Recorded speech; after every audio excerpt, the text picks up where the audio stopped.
This was a story that we talked about that Frank really kind of had the focal point on because he's played it. So we've titled this segment "Harry Potter Down." Okay. Well, yeah, like I was saying last week, it did seem like the Harry Potter Wizards Unite, the kind of spin-off of Pokemon Go, did not quite have the momentum that Pokemon Go did. And I read an article this weekend from on Mike.com MIC.com, that basically reinforced the stuff that I was saying, that it kind of gets boring right away. It's kind of just a rehash of Pokemon Go, and ultimately it's not doing as well as Pokemon Go did. It's not nearly as hot as when Pokemon Go came out. It was fire, and it's just not getting there. What I read on the article was that basically this was just literally a skin. That for all intents and purposes, it has the same navigation, the same menus, the same functionalities. It's literally just the Harry Potter world as a skin on top of. And they did a really good job on the Harry Potter world elements, but the game itself is so basic and such a rehash of Pokemon Go that it just doesn't hold the interest like Pokemon Go did when it was out and it was original. Right.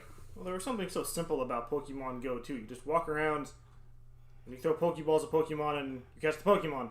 This one, you have to walk around to get life.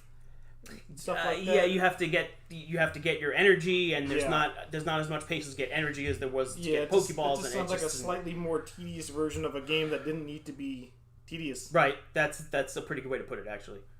I think what I was also finding was that a lot of this game is sitting more in the world of Fantastic Beasts. Not really. There's some of that, but I mean, and you would think as it goes on, as another Fantastic Beasts movie comes out, I'm sure there'll be a lot more Fantastic Beasts content. But it takes from all eras of Potterdom. But I think a big issue, I saw they announced that there's a potential Harry Potter TV show coming to Warner Media. Yeah. Which I'm sure at Comic-Con there's probably going to be more announcements about what Warner's digital streaming service is going to be and how it's probably going to absorb DC Universe. Right.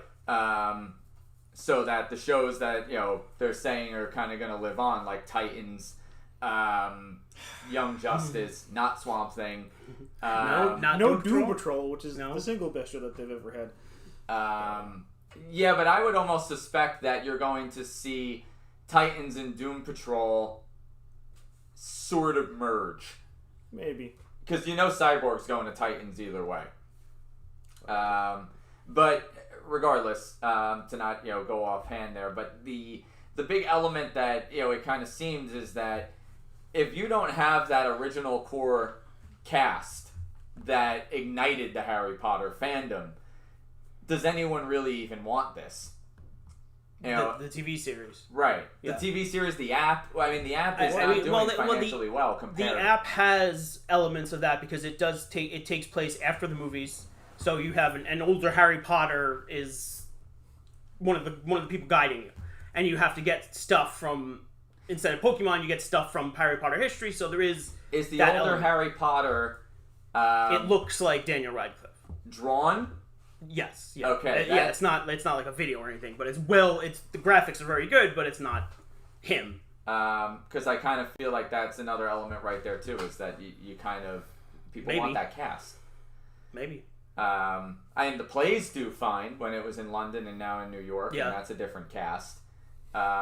Fantastic Beasts, not as good of critical reviews but I think their box office has been pretty good. It's nowhere near what the Harry Potter movies were. No, I don't think it was, but it's still doing well. And on the same element there, the plays don't have to bring in nearly the audience because the tickets are astronomically priced. Yeah. So you don't really truly know if it's even nearly as popular as the Harry Potter franchise movies were with Daniel Radcliffe. With video games, it's like you already have the audience who just likes to play those kinds of games, and for theater, you have people who just like going to the theater. Right. Making a TV show is a whole kind of different ballpark because now you have to kind of accommodate for the fan base that's kind of sort of already there, but then you also have to accommodate for the people that don't have an interest in having these streaming services.